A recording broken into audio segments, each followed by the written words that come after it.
ನಮಸ್ಕಾರ ಸ್ನೇಹಿತರೆ. ಪ್ರತಿಯೊಬ್ಬ ಮನುಷ್ಯನಿಗೂ ಕೂಡ ಎರಡು ಕಣ್ಣುಗಳಿರುತ್ತವೆ. ಹೆಚ್ಚಿನ ಜೀವಿಗಳು ಕೂಡ ಎರಡು ಕಣ್ಣುಗಳಿರುತ್ತವೆ. ಪರಶಿವನಿಗೆ ಮಾತ್ರ 3 ಕಣ್ಣುಗಳಿವೆ. ಆದರೆ 1000 ಕಣ್ಣುಗಳಿರುವ ವ್ಯಕ್ತಿಗಳ ಬಗ್ಗೆ ಅಥವಾ ದೇವರುಗಳ ಬಗ್ಗೆ ನೀವು ಕೇಳಿದ್ದೀರಾ ಅಥವಾ ನೋಡಿದ್ದೀರಾ?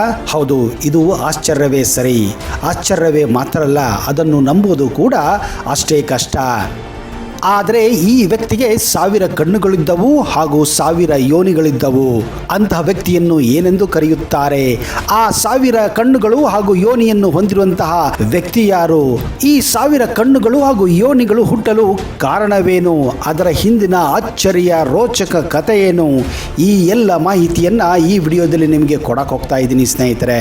ಒಂದು ವೇಳೆ ನೀವು ಈ ಚಾನಲ್ ಅನ್ನು ಇನ್ನೂ ಸಬ್ಸ್ಕ್ರೈಬ್ ಮಾಡದೇ ಇದ್ರೆ ದಯವಿಟ್ಟು ಈಗಲೇ ಸಬ್ಸ್ಕ್ರೈಬ್ ಮಾಡಿ, ಜೊತೆಗೆ ಬೆಲ್ ಐಕನ್ ಕೂಡ ಪ್ರೆಸ್ ಮಾಡಿ. 3 ಕಣ್ಣುಗಳನ್ನು ಹೊಂದಿರುವ ಪರಶಿವನನ್ನು ನೋಡಿದರೆ ಸಾಕು, ಕೆಲವೊಮ್ಮೆ ನಮಗೆ ಭಯವಾಗುತ್ತದೆ. ಅಂತಹದರಲ್ಲಿ 1000 ಕಣ್ಣುಗಳು ಹಾಗೂ 1000 ಯೋನಿಯನ್ನು ಹೊಂದಿರಬಹುದಂತ ಆ ವ್ಯಕ್ತಿತ್ವ ಹೇಗಿರಬಹುದು? ಹೌದು ಸ್ನೇಹಿತರೆ, 1000 ಕಣ್ಣುಗಳನ್ನು ಹಾಗೂ ಯೋನಿಗಳನ್ನು ಹೊಂದಿದ್ದಂತಹ ವ್ಯಕ್ತಿ ಅಥವಾ ದೇವರು ಬೇರೆ ಯಾರೂ ಅಲ್ಲ, ಆತನೇ ದೇವರಾಜ ಇಂದ್ರ.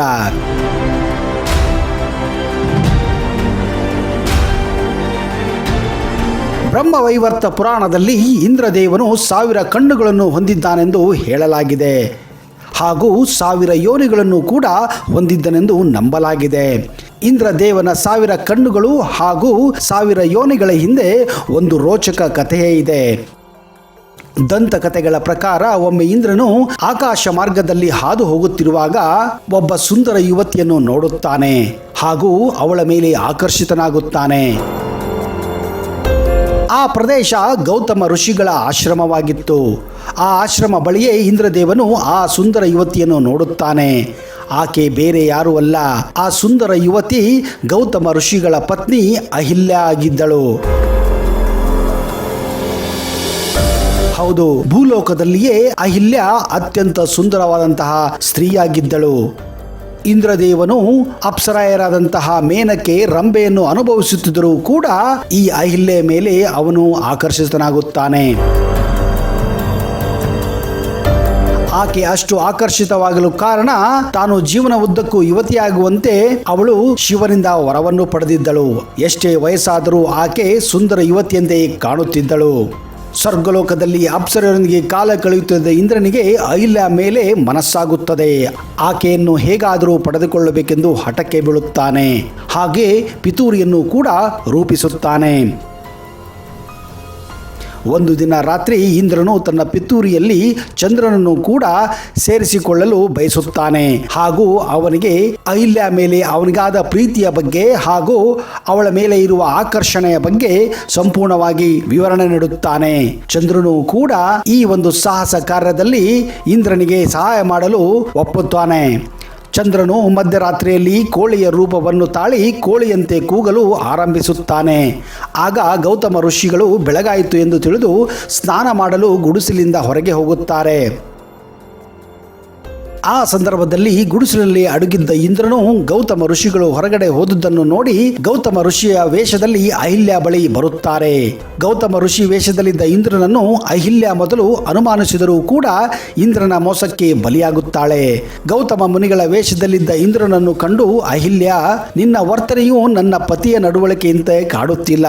ನನ್ನ ಪತಿ ಒಮ್ಮಿಂದೊಮ್ಮೆಲೆ ನನ್ನನ್ನು ಬರಸೆಳೆದು ತನ್ನ ಬಾಹುಗಳಿಂದ ಬಿಗಿಯಾಗಿ ಅಪ್ಪಿಕೊಂಡು ನನ್ನೊಡನೆ ಆನಂದಿಸಲು ಬಯಸುತ್ತಾರೆ. ಅದು ನನಗೆ ಚೆನ್ನಾಗಿ ಗೊತ್ತು. ಆದರೆ ನಿನ್ನ ವ್ಯವಹಾರ ಸಂಪೂರ್ಣವಾಗಿ ಭಿನ್ನವಾಗಿದೆ ಎಂದು ಅವಳಿಗೆ ಸಂಶಯ ಕೂಡ ಬರುತ್ತದೆ.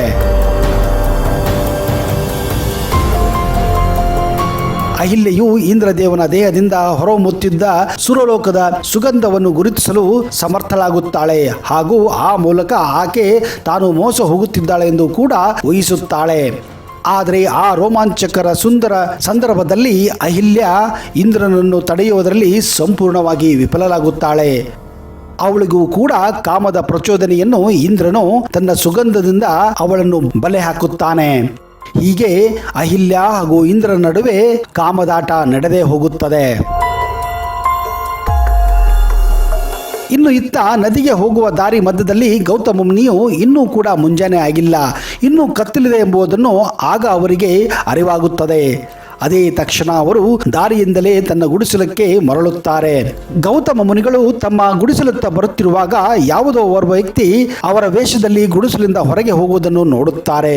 ಗೌತಮ ಮುನಿಗಳಿಗೆ ತನ್ನ ವೇಷದಲ್ಲಿದ್ದುದು ಇಂದ್ರನೇ ಎಂದು ಅವರಿಗೆ ಅರಿವಾಗುತ್ತದೆ. ಗೌತಮ ಋಷಿಯು ಇಂದ್ರನಿಗೆ, ಓ ದೇವರಾಜ ಇಂದ್ರನೇ, ನೀವು ಯೋನಿಯ ಬಯಕೆಯಿಂದ ಧರ್ಮಭ್ರಷ್ಟರಾಗಿದ್ದೀರಿ. ಆದ್ದರಿಂದ ನಿಮ್ಮ ದೇಹದಿಂದ 1,000 ಯೋನಿಗಳು ಹೊರಬರಲಿ ಎಂದು ಶಾಪ ನೀಡುತ್ತಾರೆ. ಗೌತಮ ಮುನಿಯು ಶಾಪ ನೀಡುತ್ತಿದ್ದಂತೆ ಇಂದ್ರನ ದೇಹದ ಎಲ್ಲ ಭಾಗಗಳಲ್ಲೂ ಯೋನಿಗಳು ಹೊರಬರಲು ಪ್ರಾರಂಭಿಸುತ್ತವೆ. ಇದನ್ನು ನೋಡಿದ ದೇವತೆಗಳು ಇಂದ್ರನ ಬಗ್ಗೆ ಹಾಸ್ಯಾಸ್ಪದ ರೀತಿಯಲ್ಲಿ ಮಾತನಾಡುತ್ತಾರೆ ಹಾಗೂ ಅವನನ್ನು ಅವಮಾನಿಸುತ್ತಾರೆ. ಇದರಿಂದ ಅವಮಾನಿತರಾದ ಇಂದ್ರನು ಭಗವಾನ್ ಸೂರ್ಯದೇವನನ್ನು ತಪಸ್ಸು ಮಾಡುತ್ತಾನೆ. ಆಗ ಸೂರ್ಯದೇವನು ಪ್ರತ್ಯಕ್ಷನಾಗಿ, ಇಂದ್ರ, ನೀನು ಮಾಡಿರುವ ಕೆಲಸ ಪಾಪದ ಕೆಲಸ. ಗೌತಮ ಮುನಿಗಳ ಶಾಪದಿಂದ ನಿನ್ನನ್ನು ಮುಕ್ತಿಗೊಳಿಸಲು ಸಾಧ್ಯವೇ ಇಲ್ಲ ಎಂದು ಹೇಳುತ್ತಾನೆ.